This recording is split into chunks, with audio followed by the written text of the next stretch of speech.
All right, so today's the day. You don't have to pay us 30 grand. You don't have to pay us 300 grand like our clients always do. Okay, today's the day. We will pull back the curtain and let you know exactly how we operate this business. So Marv, please, let everybody know why Mr. Black thinks, the 50 plus unit with over $10 million in asking price, why this deal is falling apart right now. First of all, we have quite a handful of deals that we are working on right now. But the hottest one of all was a 50 plus unit deal that we were looking at recently. And this deal had all of the makings of the type of deal that you want to go after, especially us, because me and him, there's deals that you go after, and then there's really deals that you go after, because there's properties that most investors would say, yo, Wallace, yo, Marv, how come y'all didn't tackle that?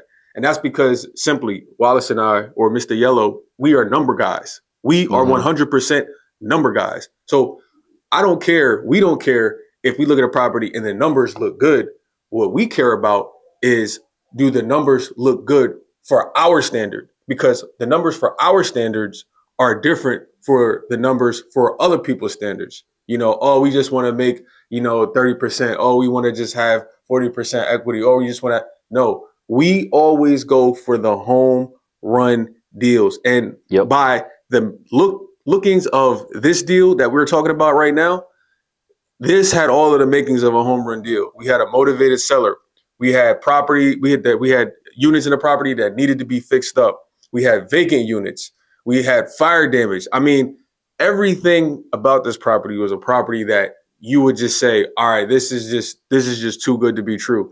And as we later found out, it was too good to be true. Yeah. So when he said a home run, okay, I want you to know what a home run is to us. Okay, we only do what we call one and done. Meaning, if anybody else is doing the same deal we're doing, you just need one throughout your lifetime. You don't need 2 or 3 or 4. Just one. You can be retired. Okay. So from paper, this deal will generate over $10 million. Okay, once we stabilize the deal. Okay, so if anybody is saying some crazy shit, like one of the NBA players be like, I can't, sign this contract for 120 million. That's not enough. Like, I don't know what to say to these people. But it was supposed to be $10+ million in profits, okay, once we stabilize the property. So my issue with this is probably the biggest issue we both have, is the seller called me 11 o'clock at night saying, hey, Wallace, I really just need $225,000 for now. I have some personal issues going on. My life is falling apart, right? I understand I own 1,500 plus units, but I really needed the 225 within the next 3 days. I said, look, man, I said, this is what I'm going to get for you, okay? So Marv, if you recall, I'm looking at my notes, how much we give it to the seller when he only wanted 225 now? We told the seller that we were willing to give $500,000 up front and in writing and non-refundable. Did I say non-refundable in writing? 100%. Yeah. Guess what happened? The next day at 12 o'clock, he called and saying, hey, Wallace, whatever I say to you yesterday don't count. I think I'm looking at maybe 2.5 million. So now I was like, listen, man, I said, I understand, we haven't signed anything yet, but what if I agree to some crazy shit, right? Why I say crazy shit? Because you said you wanted 225 like 12 hours ago, and we gave you $500,000, which is more than double. And now you come back to me within 12 hours saying, oh, you know what? I want something more than 10x. Crazy. Right? I don't know what are you smoking today, but me and him, we were still willing to entertain and say, hey, look, that's cool, man. You want $2 million, $2.5, $3 million, that's all good. We give it to you up front. But we all know in any type of negotiation, if I give you $2-3 million up front, okay, what are you going to give it to us in the back end? It can't be still like the asking price over 10 million. You got to give us a break in the back end. Why? Because we all know cash flow is the name of the game. So if we give you $2-3 million up front, we don't even have to talk about the cash on cash return. We're just talking about in the back end, the asking price is still the same. Right. No, that's not going to work out. So that was my issue.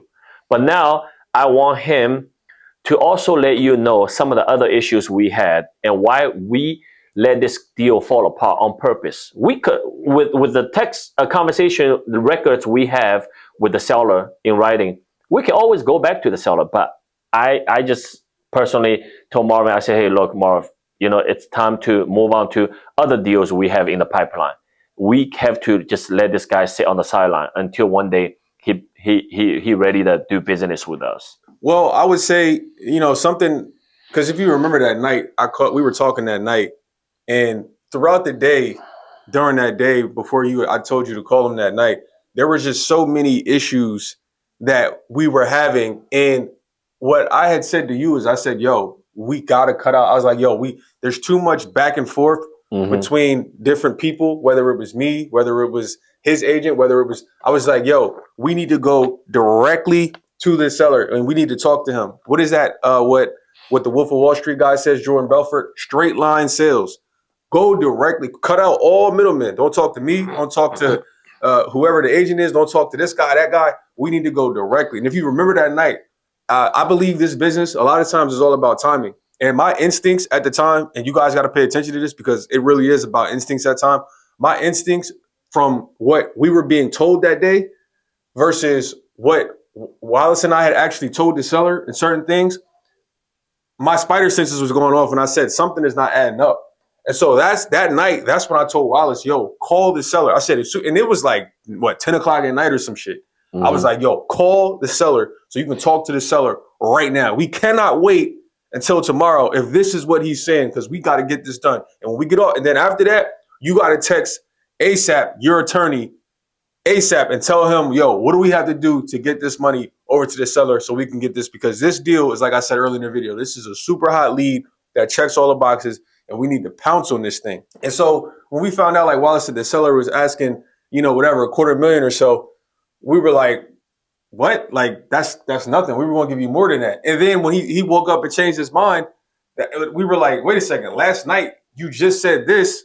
And I was super hyped that Wallace had actually called the seller. I was extremely happy that Wallace called the seller, because now I'm like, yo, we're getting a deal done now, because I don't know what your people are telling you on your side, because what they're telling you is something different than we're telling you. So when we cut out, like I said earlier, all of the middleman activity, now we go directly to the seller. Now we can actually get something done and shake hands on a deal. And so I'm thinking, after he got off the phone and called me back, I'm thinking, yo, we definitely have a deal now. And then all of a sudden we woke up the next day, and then all of a sudden the seller's like, nah, whatever I said last night, that don't count. How does that not count? Like, you literally said, all I need is X, Y, and Z, and we were willing to give you more than X, Y, and Z. And then all of a sudden we wake up less than 24 hours later, and you're like, nah, that we can't do that. We can't do that. Whatever you guys are offering is night and day from what my agent told you. And so this is where it comes in, where this is another huge red flag, which is why we didn't want to do the deal, is because when you're dealing with sellers like this, in my opinion, who are extremely dishonest, you have no idea how during the due diligence process or during whatever, or maybe not even the seller, it could be the agent that's dishonest. I mean, whatever the case might be, when you're dealing with people where you can't trust them, you have no idea how that's going to come back to bite you during the waiting period. Or even if you were trying to structure terms with the seller, how you structuring terms could come back to bite you later in the deal. Speaking of that, right, I'm pulling up the records on my phone between me and the seller, right? So, but first of all, please allow me to say, give a shout out to, our buddies who brought us the deal, right? Thank you so much, all right? Yeah, and also for sure, our buddy who brought us the deal, they really understand business very well. Why? Because they told me, say, Wallace, listen, I just need you and Marv give us a referral fee, of 5%. So $500,000, maybe a little bit more than $500,000, if we negotiate a price at 10 plus million, right? But they understand the business very well by staying in their lane, mind their own business. That's why I say shout out to our buddies. We're going to continue work together. We're going to continue to do business, right? So they will leave me alone, leave Marvin alone. Let us negotiate with the seller directly. They're not going to get involved, like the other realtors doing, But obviously, I don't say that to blame or attack the other realtor.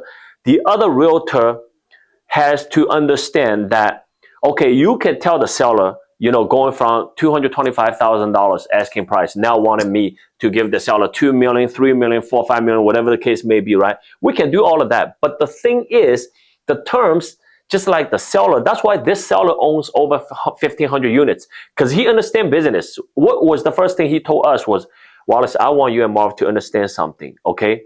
You guys also have to tell me what you want, because what I want don't mean nothing if you and Marv don't agree to my terms. So he understands the business. But the other realtor, I'm not attacking you. I'm just letting you know, for you to get paid $500,000, just like our buddies do, right? The deal has to be closed. It can't be like, okay, so now the deal fell apart. Did you get a penny? You didn't, right?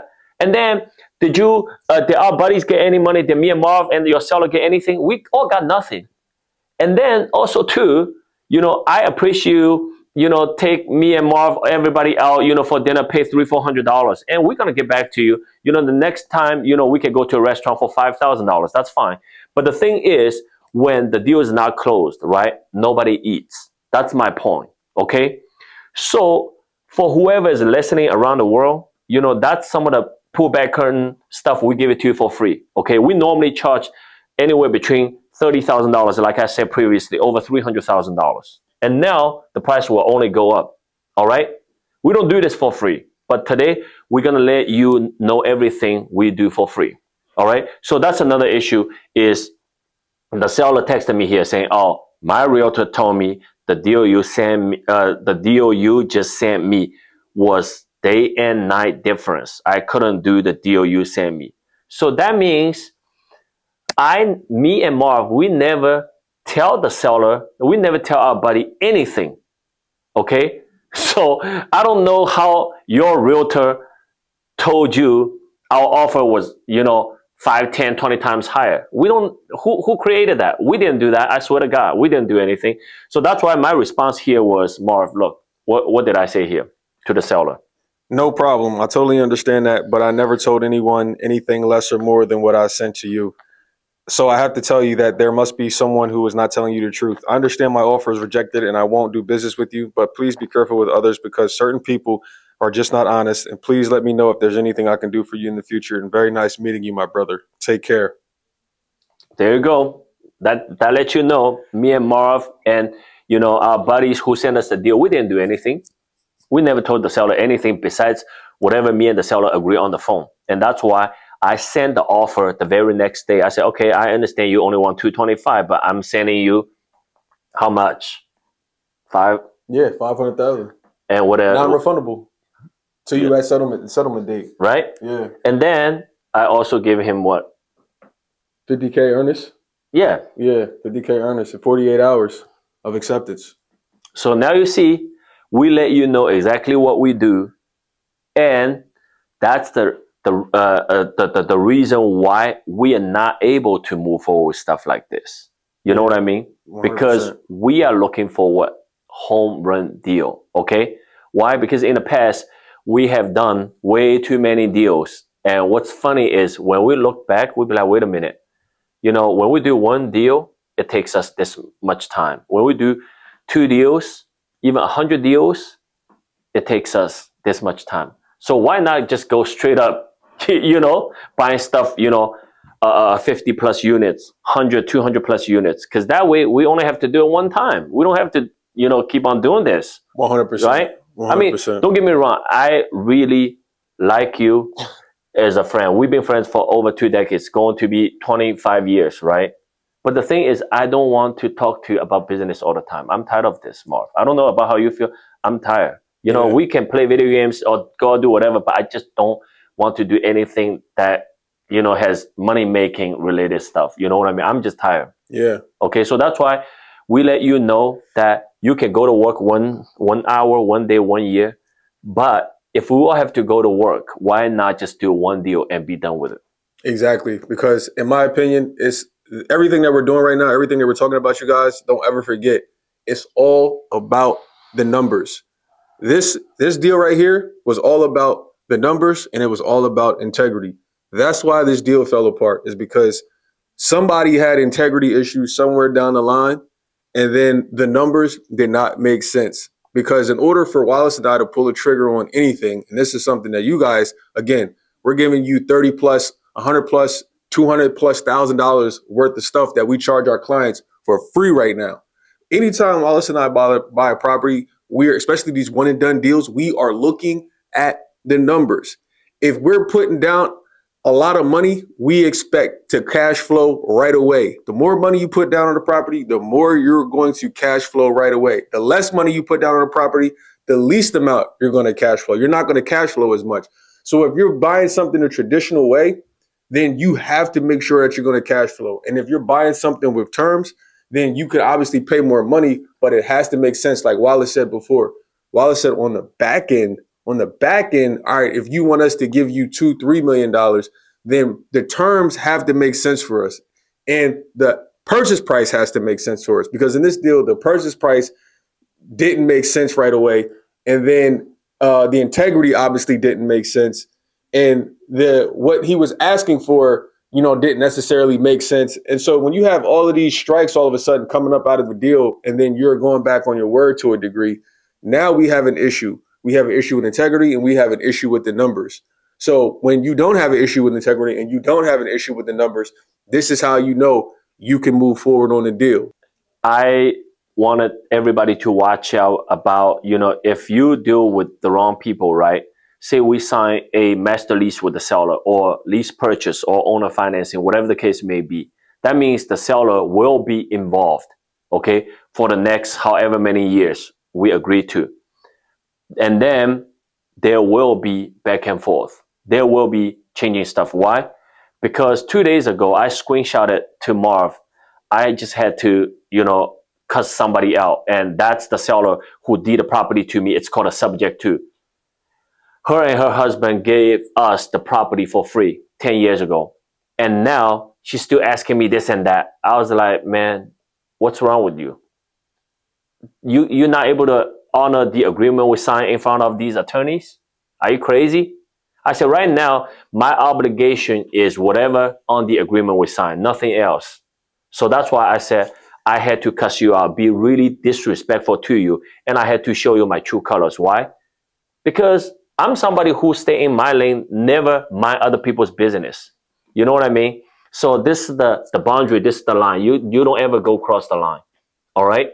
So that's the same thing I want you, whoever is listening right now around the world, I want you to remember. Okay, in the business world, you need to set boundaries. You can't let people do this, do that, and come back renegotiate with you.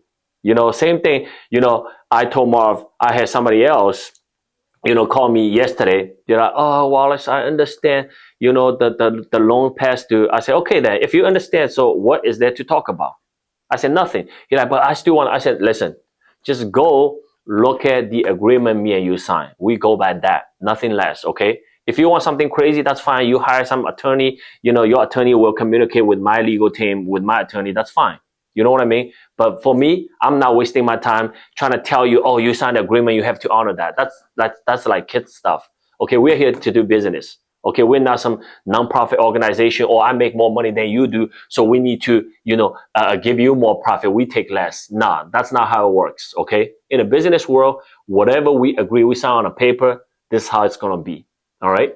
In dealing with dishonest people, like we just talked about, this can go left really quickly. If it's going left early on in negotiations, then if you stay in some sort of long-term commitment, however you buy the property, then there's most likely problems that's going to arrive at some point, whether it's during the due diligence, whether even it's after due diligence, it's during the first year, during the second year, third year, whatever the case might be. So that's why integrity matters and numbers matter. Yeah, don't worry about your profit up front. If you don't have the right people who's doing business with you, right, let go of the money. Don't worry about the money. Just make nothing, okay? Because that will give you a peace of mind. All right. So until next time, make sure you like, share, and subscribe this video, and stay tuned for more deals like this, more deal breakdowns, more knowledge that you can get here for free. And if you want to take this to the next level and you want to sign up for our personal one-on-one mentorship, you already know what to do. The link is in the bottom. See you guys next time. Peace.